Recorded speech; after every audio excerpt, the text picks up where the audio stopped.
Well, I think for many of us, when it comes to the month of February, there are a couple standout days. We got football, we got Valentine's Day. But did you know that February is also American Heart Health Month? And today is National Wear Red Day to help raise awareness for cardiovascular health. Joining us on the CoastLife couch with the American Heart Association, we've got Ashley Foster and Nadira Alston. Welcome, ladies. And you guys really brought the red today. Thank you. It's a great day, important day. Yes. Very important day. It is a very important day. So let's kind of just sort of do a general overview of cardiovascular health and what people kind of need to know about it to stay heart healthy. So we wear red on February 7th to ensure that women are seen and heard and really counted in their health journey. So cardiovascular disease is the #1 killer of women. Wow. Yeah. I didn't know that. Yeah. And you're not alone. Only 44% of women actually know that heart disease is their #1 cause of death. Why do you think there is that sort of discrepancy then between how we talk about cardiovascular health and cardiovascular disease for men versus women? Yeah. Nadira, you want to take that? So with that, I think it's the key is knowledge. We don't know. Yeah. If you don't know, what are you going to do? Can't do anything about it. So this is why it's important for us to be here to talk about it so everyone is informed, because when you're informed, you can make good decisions. So making a good decision means taking care of your heart, eating healthier, going to get your checkups, making sure you're staying in your routine with your doctor and keeping them abreast of what's going on with your body. And then being your own advocate, because when you're your own advocate, you're able to make sure that you're getting good health.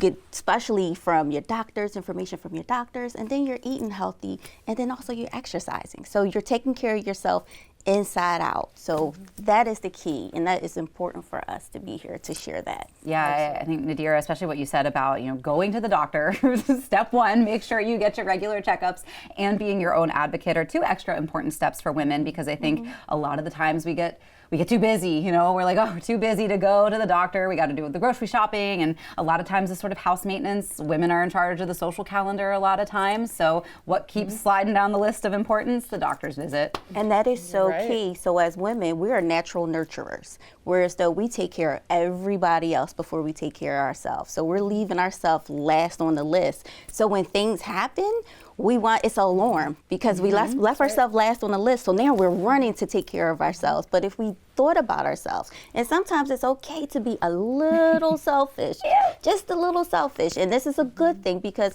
now you're thinking about you, your health, because if you're not thinking about you, then who are you going to be there for? Are you going to be there for your kids? Are you going to be there for your family? You want longevity. And in order to have longevity, you really have to think about you and your health. Yeah. And it's important. And everything that Nadira just said, I completely agree with. And I think, because I think sometimes we're putting ourselves last, we're also less likely to be included in scientific research. Yeah. That continues to create those gaps in health equity.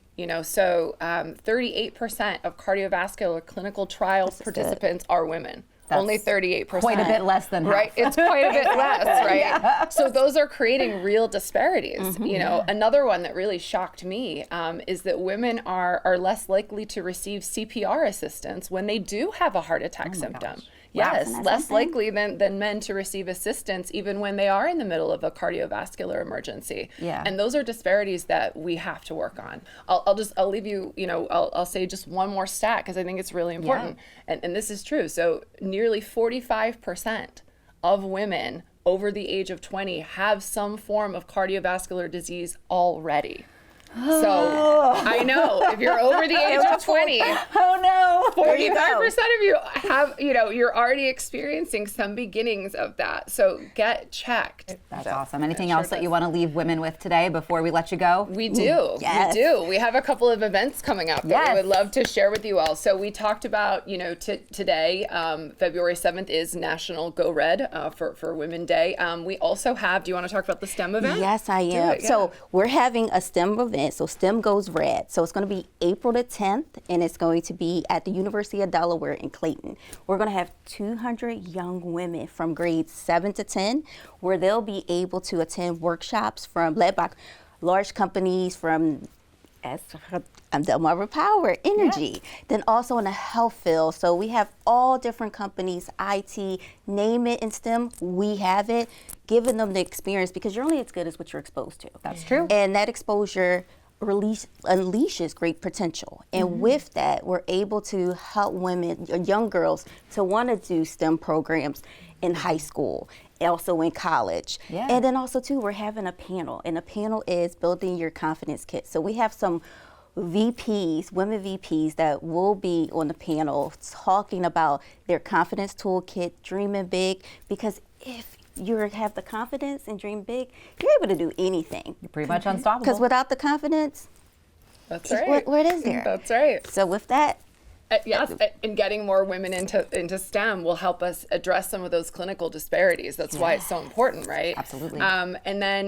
right after that, so the very next day, we have the Delaware Go Red for Women Luncheon. It's also at Clayton Hall, and that is April 11th. Perfect.